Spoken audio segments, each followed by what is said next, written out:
Salve, camaradas! Saiu uma pesquisa da Genial Quest no dia de ontem que mostrou uma queda na popularidade do governo Lula, né? Na verdade, o índice de aprovação saiu de 40% para 36%, uma leve queda. Mas o mais importante aí foi a grande elevação do índice de reprovação, que saiu de 20% para 29%. Então eu dei uma analisada nesses números para verificar o que mais essa pesquisa traz, né, em termos de causa dessa queda da popularidade. Basicamente, a alteração se deu em torno do próprio eleitorado do Jair Bolsonaro, né? Então você tinha um índice de reprovação no mês passado de 51% e esse índice entre o eleitorado do Jair Bolsonaro subiu para 64%. Isso para mim revela duas coisas que são importantes que a gente precisa ficar atento. Primeiro, uma positiva de que há margem para o governo trabalhar na conquista e mesmo no benefício por meio de ações concretas de governo desse eleitorado, de parte do eleitorado que acabou sendo direcionado para os votos em Jair Bolsonaro.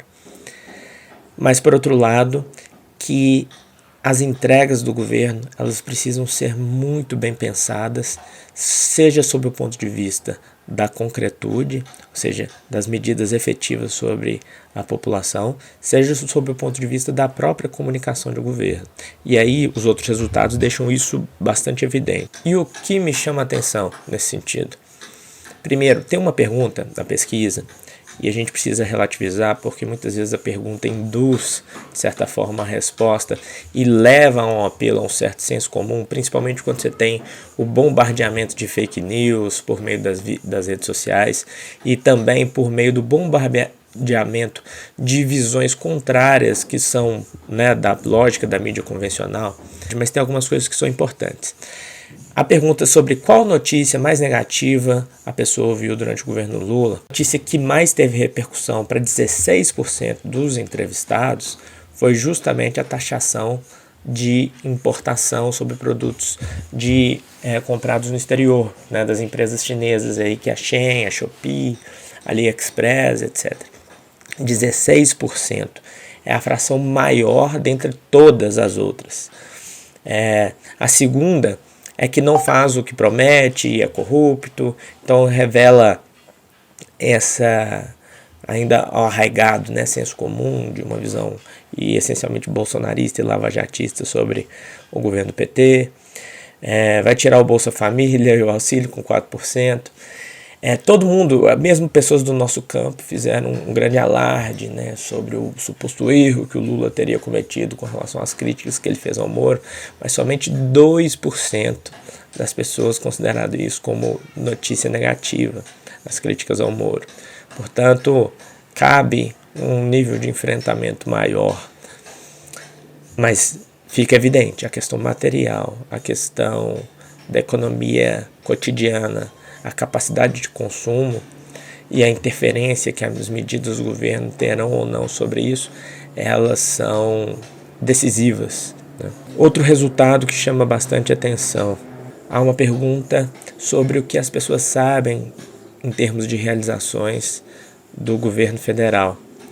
E é interessante porque a notícia que as pessoas têm conhecimento é o relançamento do Bolsa Família, com um grau de quase 80% de aprovação. Depois vem a questão da volta, né, da reoneração dos combustíveis, com 60% de conhecimento e 20% de aprovação. Novamente, o impacto sobre a capacidade de consumo, né? O retorno dos mais médicos vem em seguida. Agora, olha só, com um nível altíssimo de aprovação, a gente tem o aumento do piso dos professores. No entanto, é uma notícia pouco conhecida, apenas 50%, mas com um grau de 88% de aprovação. A Bolsa dos Pesquisadores também muito pouco conhecida, com apenas 38%, mas com 72% de aprovação. E outros elementos, como o salário mínimo, com 57% de conhecimento e 63% de aprovação. E aí vem uma pergunta acerca da expectativa das pessoas para os próximos 12 meses. E a gente percebe uma queda forte na expectativa de melhora da vida, justamente por esses impactos de notícias relacionadas à diminuição da capacidade de consumo. Então a expectativa com relação à inflação aumenta, a expectativa com relação ao desemprego aumenta e a expectativa com relação à perda do poder de compra também aumenta. E isso está ligado a anúncio de medidas como essa, taxação de produtos importados. É bom que a gente não queime algumas pautas. Essa da taxação, ela revela uma série de elementos que a gente precisa estar atento. Olha só, uma medida que em tese favorece a proteção dos nossos produtores internos, etc.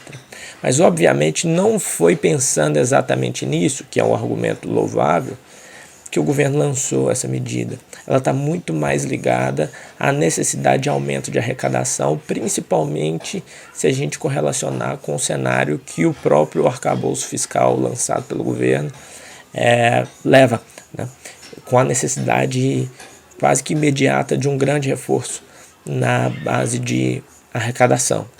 Para a gente sustentar uma argumentação de que seria uma medida voltada para a proteção da produção interna, esse tipo de medida tinha que vir correlacionado com uma série de outras complementares, né? Inclusive com medidas de oferta de financiamento para indústrias locais, enfim, todo um arcabouço de política industrial que sequer foi anunciado ainda.